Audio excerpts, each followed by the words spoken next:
Jadi dengan energi dan kesadaran cinta welas asih itu akhirnya kita bisa menampung semua pencarian orang lain, menghargai, tidak mudah menghakimi, menjelekkan. Ini damai sekali Mas jika bisa sampai di level itu Mas. Iya kan, tujuannya spiritual kan untuk mencari kedamaian. Sebenarnya kan spiritual itu bukan sesuatu yang apa ya khusus, tapi itu sebenarnya untuk umum. Jadi setiap manusia itu diperlukan spiritual. Spiritual kita ke gereja, kita kan menjadi spiritual. Kadang-kadang kan orang menganggap spiritual itu bahwa disangkut pautiara dukun. Kan gitu. Salah persepsi kan gitu. Sebenarnya memang spirit itu membangun jiwa kan gitu. Untuk mencari ketenangan. Kalau kita sudah tenang kan kita lebih pilih.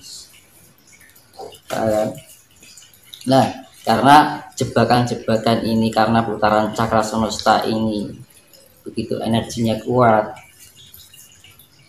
yaitu tadi tingkat kendali diri harus benar-benar kita tingkatkan.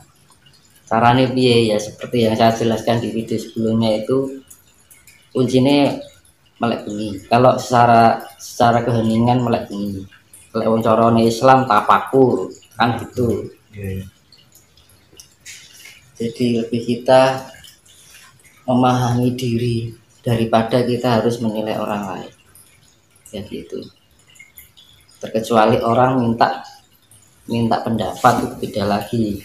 Ada orang minta pendapat, kita kasihkan solusi. Nah gitu. Kan beda lagi. Mas coba tolong aku nilai aku orangnya bagaimana. Nah itu kan beda lagi permintaan. Kita saling mengisi. Saling menguatkan, menumbuhkan satu sama lain. Ya, itu fungsinya kedamaian, karena kan di zaman besok itu yang namanya kan zaman asmara toro. Asmara itu kan kasih, toro itu kan sifatnya meluas. Jadi semuanya itu, makanya di dalam perjalanan ini jangan sampai kehilangan dieling-eling satu aja. Aku kudu duwe sifat welas asih. Ketika saya berbicara jelek, kok aku kehilangan sifat asih dulu. Iya kan? Begitu kita berbuat yang merugikan orang lain, kok aku kehilangan sifat asih dulu. Nah, welas asih, kasih sayang itu diingat-ingat terus. Nanti lama-lama terbiasa dengan sifat kasih itu. Tanpa diingat-ingat sudah menjadi keterbiasaan. Iya kan? Nah gitu loh. Makanya saya bilang, welas asih itu kata sederhana, tapi nggak mudah pikirnya. Secara kita kehidupan sehari-hari itu nggak mudah. Saya kira misalkan divisi uang, belum ora matur suwun, kanang ya. Iya, dilek-elek uang, wah piye ya kan. Makanya kan hati-hatilah, jangan sampai kita menyinggung, wah ini yang konek dilek-elek kan gitu. Nah ini yang akan terjadi di kedepannya, nanti akan ramai. Nanti akan timbul peperangan mencari barang cilik dari kecil olah ketara, sing barang cilik dari barang sepele dari gawe. Nah ini kan jadi grojokan. Bahaya ini. Soalnya ini yaitu tadi pengaruh putaran energi semesta sangat mempengaruhi emosional. Akhirnya apa? Orang tidak terkendali, tidak bisa berpikir secara akal sehat atau rasional. Kehilangan akal sehat. Akhirnya ngomong sakarepe dhewe, tumindak sakarepe dhewe, berprasangka enek mengelek terus.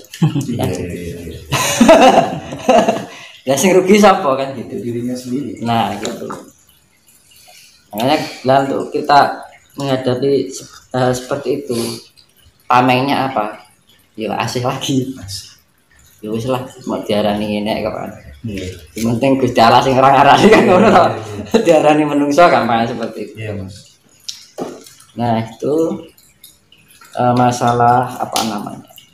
Tapi kan sampai level itu kan ya proses. Enggak gampang ya, Mas. Ya, makanya itu kan perlu dilatih kan. Itu kedewasaan, bijaksana. Makanya seperti saya bilang, hal yang berat itu kalau dibiasakan akan menjadi ringan. Hal yang tidak biasa jika dibiasakan menjadi biasa. Semua itu karena dibiasakan itu tadi. Kalau kita nggak mau membiasakan, kalau nuruti karep, mantul ego ya Ya sampai usia kapanpun orang itu nggak ada perkembangan. Karena gini, di mana orang meletakkan ego, pertumbuhan kedewasaannya akan semakin sulit. Ibaratnya gini, lebih baik berbicara dengan orang bodoh tapi rendah hati daripada orang berbicara dengan orang pintar tapi egonya terlalu tinggi. Nah itu loh, malah enak itu orang walaupun bodoh sekali tuh, tapi dia mau menerima, bedanya bisa ngerteni, bisa memahami. Tapi kalau orang ada yang pintar merasa benar, akhirnya kita memberikan masuk yang sekiranya baik untuk dia, nggak kena balik. Jadi dia malah sibuk mengkomparasikan, membandingkan pencapaiannya dengan orang lain.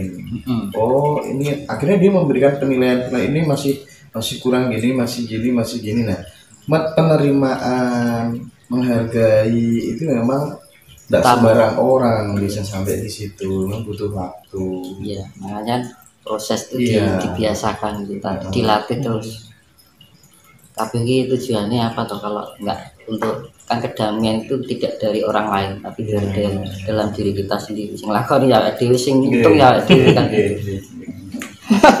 Iya Mas, penting sekali itu supaya ini ya namanya fungsinya spiritual kan itu Mas. Jadi kita lebih ya seperti saya bilang kemarin yang di video sebelumnya kan, kita lebih mawas diri, lebih mulat sariro, lebih tepo sariro. Nah dhewe ngomong ning wong liya kira-kira omongane dhewe nglarani atine wong kok ora dipikir. Karena apa? Kita bisa bermain dengan drama kita, tapi kita tidak bisa bermain dengan karma kita. Karmane sing gawe sapa? Ora wong liya awake dhewe. Lah karmane metune saka ngendi? Terutama ning lambe, pikiran, rasa elek. Nah, itu yang perlu dihindari.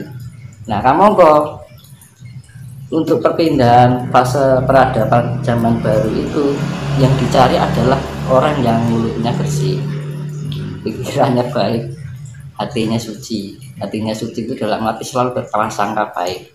Itu yang namanya level smart kecerdasan. Jadi smart positif, smart kita berpikiran positif kan gitu. Positif heart itu inner beauty, iya kan. Positif soul jiwa itu untuk pengendalian, ya kan. Positif raga itu adalah power, kekuatan. Mas, ini saya langsung to the point aja ya. Gimana caranya langkah konkretnya, realnya yang bisa diterapkan di rumah masing-masing supaya orang yang dekat dengan kita itu terasa damai, omongan yang keluar dari mulut kita menyejukkan, ada sesuatu yang berbeda ketika dekat dengan diri kita menjadi pencerah secara tidak langsung, ya kan?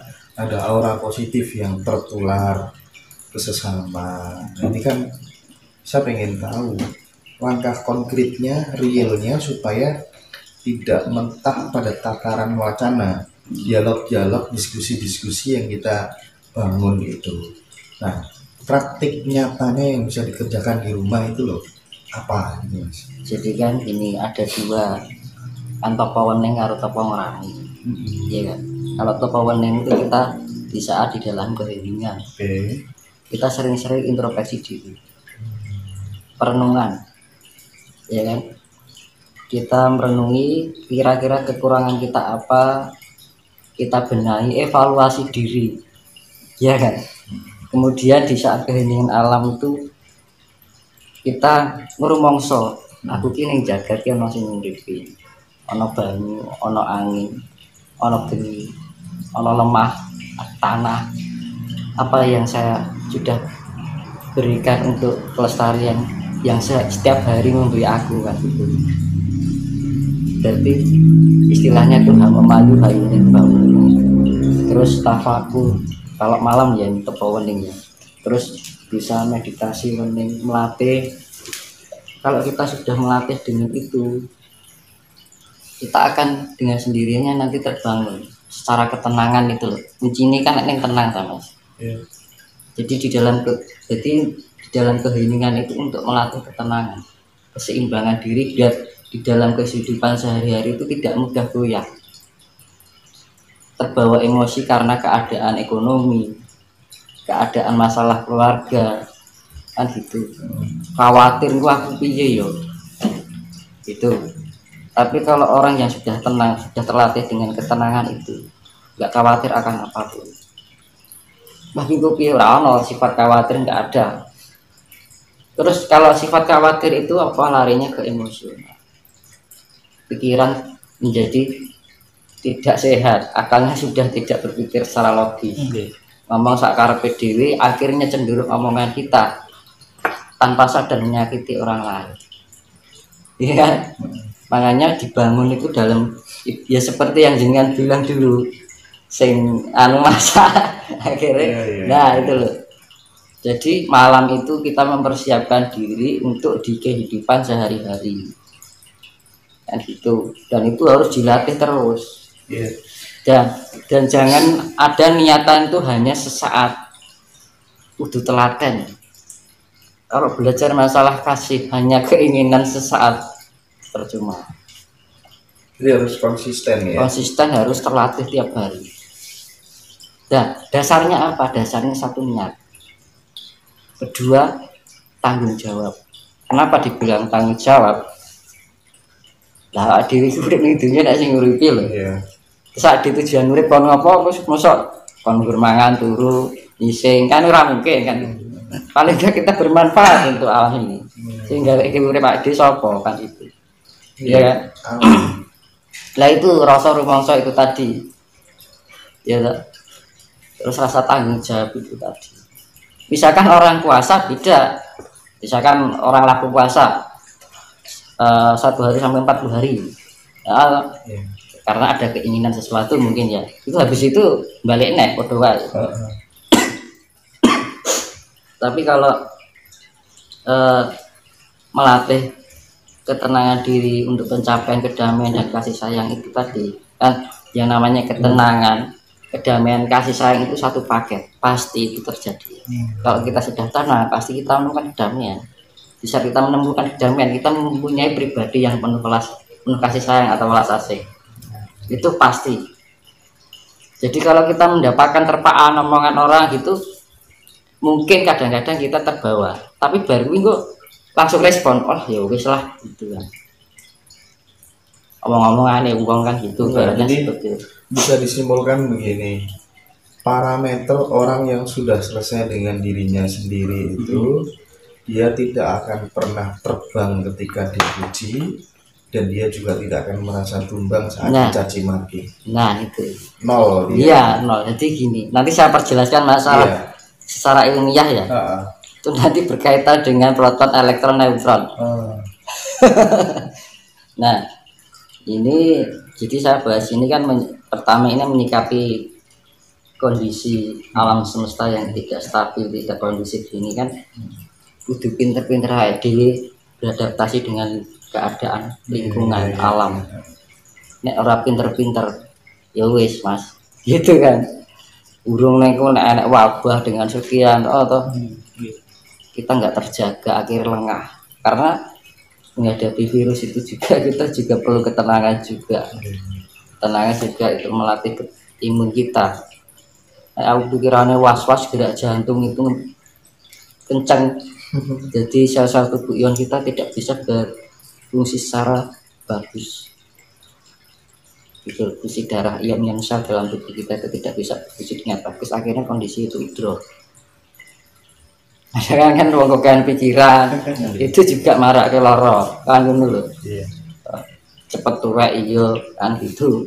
Kurang santai kan ngono. Berarti wong ki sing tenang kan ngono. Gitu. Ya tapi sebelum dilanjutkan Mas, banyak orang yang penasaran bagaimana cara Mas Dinos Patrap ketika semedi. Mohon dijelaskan secara konkret secara real supaya aplikatif gitu loh Mas. Ya Itu tadi permintaan teman-teman. kalau di pokoknya di masa-masa sekarang ini kita harus ya tadi utamanya rajin, niat, ya kan. Kalau bisa, kalau mau, kalau telaten di atas jam 12 itu mandi. Oh iya iya yang pernah disampaikan Ah, itu ya. mandi itu kan untuk meningkatkan ion positif, ion kita itu aktif gitu loh. Seger ya, air kan sifatnya penetralisir untuk menambah energi. Jadi kalau Richard jadi pengecasan ulang Iya iya. kan gitu. Kalau kita posisi mandi pikiran fresh pokoknya anu kan gitu, seger gitu. Terus rahasianya apa kok harus di atas jam 12 malam? Ya jam 12 malam itu kondisi alam semesta itu energi elektrikanya sangat pekat. Dari perputaran bumi ini, karena bumi posisi di jam 12 itu matahari di bawah, tidak terpengaruh oleh radiasi. Gitu ya. Iya, radiasi dari matahari itu